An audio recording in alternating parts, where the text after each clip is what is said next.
ఒక కాన్సెప్ట్ చెప్పినా కానీ సైన్స్ పరంగా మనకు అన్ని కాన్సెప్ట్స్ అనేవి తెలుస్తుంది. ఇది ఆకాశవాణి అనే సెక్షన్లో కంప్లీట్గా పూజకు సంబంధించిన కంటెంట్ అనేది మనకు ప్రొవైడ్ చేస్తుంది. దాంట్లో ఏంటంటే ఆ రోజు సంబంధించి మార్నింగ్ నుంచి నైట్ వరకు ఏం చేయాలి, ఆ రోజు ఏ మంత్రం అయితే మనకు ఉపయోగకరంగా ఉంటుందో మనం ఇదంతా ప్రొవైడ్. ఇది మనకి ఎక్కడైనా లొకేషన్ ఉందా? ఇది ప్లే స్టోర్లో అవైలబుల్లో ఉంది. ఏ మ్యాప్? యజ్ఞేన కల్పత అని టైప్ చేస్తే వస్తుంది. ఇదా?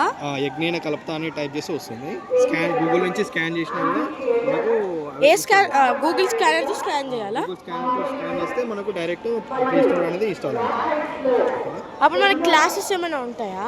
డిఫరెంట్ అంటే మనకు కాన్సెప్ట్సే ఫేస్బుక్ అదే మాదిరిగా వస్తాయి. మనం రీల్స్ ఏ మాదిరిగా అయితే చూస్తామో ఇదంతా సంస్కృతి శాస్త్రపరంగా మనకు కంటెంట్ అనేది జనరేట్ అవుతుంది. మనం ఏమైనా మనీ పే చేయాలా? లేదు, ఫ్రీగా, కంప్లీట్లీ ఫ్రీ. ఎన్ని మంత్స్, ఇయర్స్ అలా? అట్లేం లేదు, ఇది కంప్లీట్గా మనకు ఫ్రీగా. ఎన్ని రోజులు, ఎన్ని నెలలు అన్నా ఫ్రీ అనే ఉంది.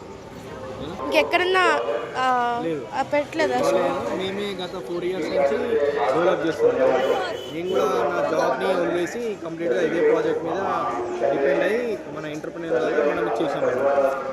నేను ఇందాక మీ బ్రదర్ దగ్గరికి వెళ్ళి అడిగాను, మా అన్న దగ్గరికి వెళ్ళండి చెప్తారు క్లియర్గా.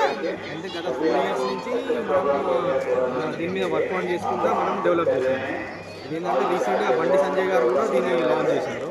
ఓకే, పెద్దవాళ్ళందరికీ కూడా తెలుసు. Okay, thank you.